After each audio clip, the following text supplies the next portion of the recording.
একাদশীতে কেন ভাত খাওয়া যায় না। নমস্কার বন্ধুরা, আজকের ভিডিওতে একটা খুব কমন প্রশ্নের উত্তর দেব।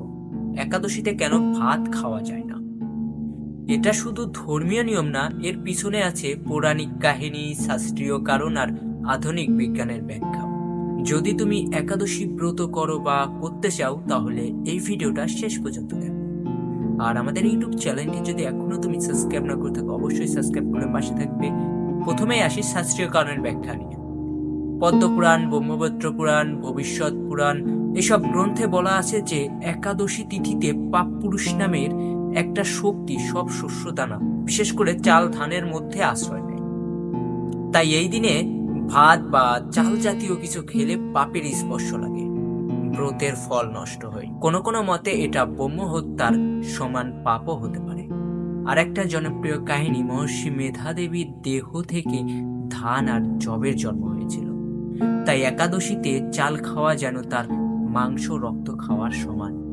আর সবচেয়ে বড় কথা, একাদশী হলো ভগবান বিষ্ণুর সবচেয়ে প্রিয় তিথি। এদিনে উপবাস করে তার আরাধনা করলে পাপ মুক্তি আর মোক্ষ সহজেই পাওয়া যায়। অন্ন ত্যাগ করলে ভক্তি আরো গভীর হয়। এবার আসি বিজ্ঞানের দিকে। একাদশীতে চাঁদের আকর্ষণ শক্তি পৃথিবীর জলের উপরে বেশি প্রভাব ফেলে।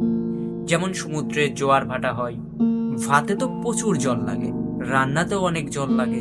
এদিন ভাত খেলে শরীরের জড়ীয় অংশ বেড়ে যায়, পেট ফাঁপা, গ্যাস, অম্বলতা, হজম খারাপ হওয়ার চান্স বেশি থাকে।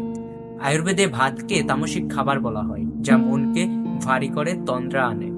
একাদশীতে তো মন হালকা সাত্ত্বিক রাখতে হবে, ধ্যান, জপ, ভক্তির জন্য।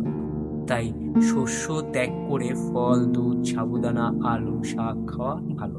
উপবাস করলে শরীর ডিক্স হয়, ইমিউনিটি বাড়ে, এটা আধুনিক সায়েন্সেও সমর্থন করে।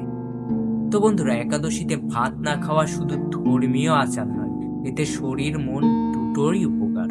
যারা পুরো উপবাস রাখতে না পারো, অন্তত শস্য দানা ত্যাগ করে ফল আহার করো। ভিডিওটি ভালো লাগলে লাইক, শেয়ার আর সাবস্ক্রাইব করো। বেল আইকনটি টিপে রাখো যাতে নতুন ভিডিও মিস না হয়। হরে কৃষ্ণ, রাধে রাধে।